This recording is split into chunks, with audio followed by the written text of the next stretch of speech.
5, 4, 3, 2, 1.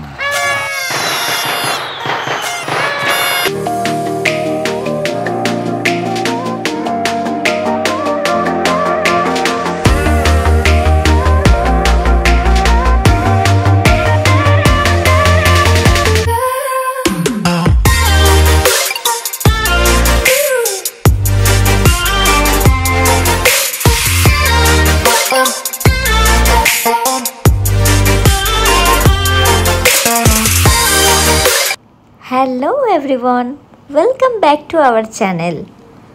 কেমন আছো তোমরা সবাই? আশা করি তোমরা সবাই খুবই ভালো আছো, আর আমরাও খুবই ভালো আছি। কি সুন্দর লাগছে না ইভিনিংয়ের এই দৃশ্যটা? আর এদিকে দেখো, আদি মশাই তো একদম টানা ঘুম মারছে। আসল কথা, প্রথম ফ্লাইট জার্নির পরে ও একটু বেশিই ক্লান্ত হয়ে গেছে মনে হয়। ফার্স্ট টাইম তো, আমরাও ক্লান্ত হয়ে যাই। এত বড় হয়ে আমাদের ক্লান্তি লাগে, আর ও তো এইটুকু শিশু মাত্র। আজকে আমরা যাচ্ছিলাম বাইরে ইভিনিংয়ে দুবাইয়ের ফাউন্টেন শো আর বুর্জ খালিফার জন্য।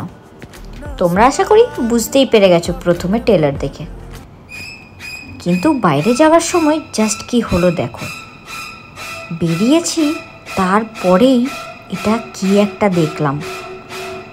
দেখতে পাচ্ছ এটা সামনে গিয়ে তারপরে বুঝতে পারি এটা নাকি হ্যালোউইনের জন্য করা হয়েছে। এইসব বাইরে বিদেশে হ্যালোউইন পার্টির জন্য তারপরে আমরা গাড়ি করে দুবাই মল যাওয়ার জন্য। দুবাই মল যেতে যেতে রাস্তায় আগে এগোচ্ছি, তত বুর্জ খলিফাটা একদম সামনে দেখতে পাওয়া যাচ্ছে।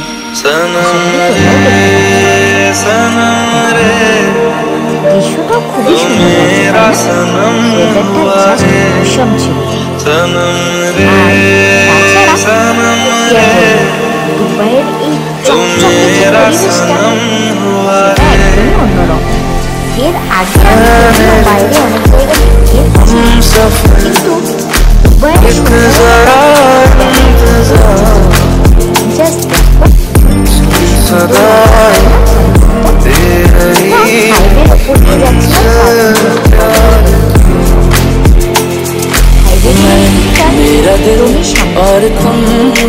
তারপরে আমরা পৌঁছে গেলাম অলমোস্ট দুবাই মলের কাছে। আমরা রাস্তার এই তাই ইউটার্ন নিয়ে আমরা আবার পৌঁছে গেলাম দুবাই মলের সামনে।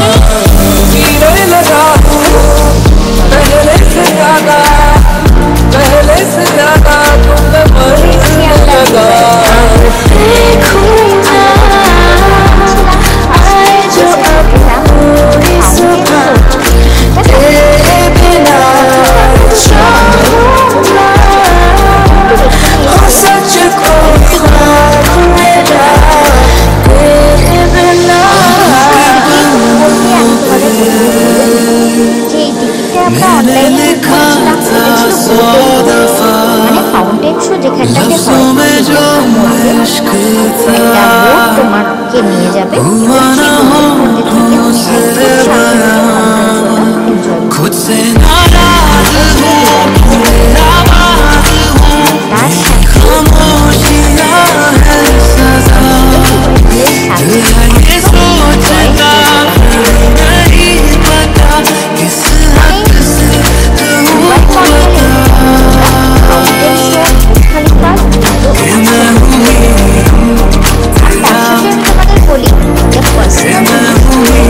আমরা যদিও কিন্তু তোমরা না কাটতে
সুন্দর ছিল তাই না? আর এখানে ফাউন্টেন শো শেষ হওয়ার পরেই শুরু হয়ে গেল বুর্জ খলিফার শো। এটাও লাইটিং শো, একটা মিউজিক দিয়ে বুর্জ খলিফার মধ্যে অনেক রকমভাবে লাইটিং দেওয়া হয়। খুবই সুন্দর লাগে ব্যাপারটা দেখতে। ফোনে বা টিভিতে তো অনেকবারই দেখেছি, কিন্তু সামনাসামনি দেখা একটা আলাদাই অনুভূতি। সত্যি বলছি, খুবই সুন্দর ব্যাপারটা। তারপরে আমরা লাইটিং শো এবং ফাউন্টেন শো দেখার পরে আমরা আবার দুবাই মলের ভেতরে চলে গেলাম টিকিট কালেক্ট করতে। আর এই টিকিটটা ছিল বুর্জ খলিফার উপরে যাওয়ার জন্য আমরা বুকিং করেছিলাম। বলতে পারো প্রত্যেকটা জিনিসই আমরা অনলাইনে বুকিং করেছিলাম। তোমরা চাইলে যদি কোনো দিনও দুবাই ঘুরতে যাও, তোমরা এখানে গিয়েও কালেক্ট করতে পারো। আর আমরা তারপরে এখানে দুবাই মলের ভেতরে গেলাম টিকিটটা কালেক্ট করতে, যেটা আমরা বুর্জ খলিফার ওপরে যাব। আশা করি তোমরা সবাই জানো বুর্জ খলিফা 162 তলা অবধি রয়েছে। আর এখানে আলাদা আলাদা ফ্লোরে যাওয়ার জন্য আলাদা আলাদা প্রাইস। আমরা গেছিলাম 125 তলা অবধি, আর সেটার টিকিট প্রায় বলতে পারো অনেকটাই। তেমন ভালো কিছু এক্সপিরিয়েন্স ছিল না। তার কারণটাও আমি তোমাদের জানাই। কারণ আদি তো একদমই বাচ্চা, আর এত ভিড় ছিল যে আমাদের মোটামুটি 1.5 থেকে 2 ঘন্টা লাইন দিতে লেগেছিল। মানে বুর্জ খলিফায় ওঠার জন্য নয়, কিন্তু শুধু বুর্জ খলিফার যে লিফটটা, সেই লিফটটা যেতে। এটা বুর্জ খলিফার ভেতরে যাওয়ার রাস্তাটা। এইখানে যেতে যেতে পুরো বুর্জ খলিফার নিয়ে অনেক কিছু লেখা আছে। বুর্জ খলিফা কবে থেকে স্টার্ট হয়েছে, এখন কীরকম পরিস্থিতির মধ্যে রয়েছে এবং কোন পরিস্থিতির মধ্যে পৌঁছেছে বুর্জ খলিফা, পুরোটা। তারপরে এই দেখো, এটা জাস্ট তোমরা প্রথমে এনজয় করে নাও, তারপরে জানাচ্ছি।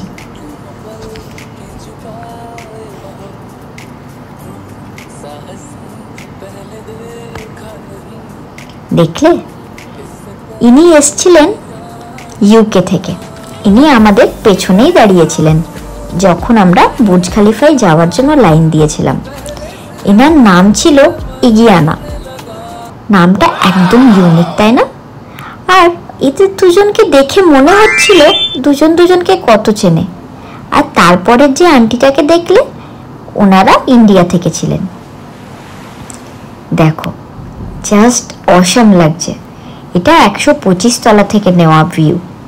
পুরো দুবাইটা দেখতে পাওয়া যাচ্ছিল। তারপরে আমরা 125 তলা থেকে 124 তলায় যাচ্ছিলাম।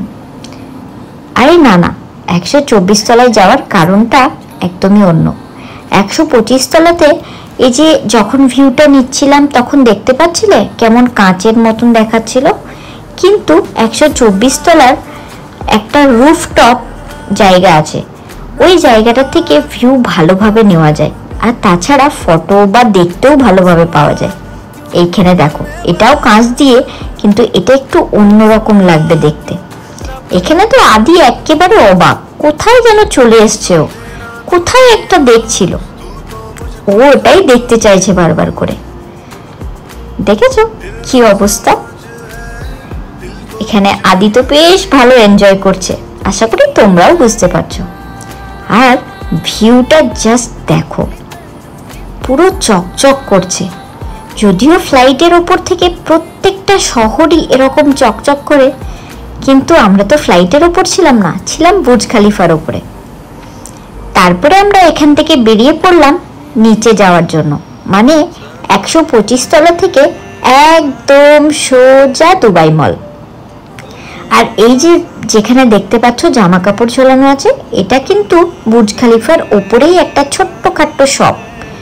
এই শপটার মধ্যে বুর্জ খলিফার লোগো দেওয়া টি শার্ট, বুর্জ খলিফার ছোট ছোট স্ট্যাচু, এইসব পাওয়া যায়।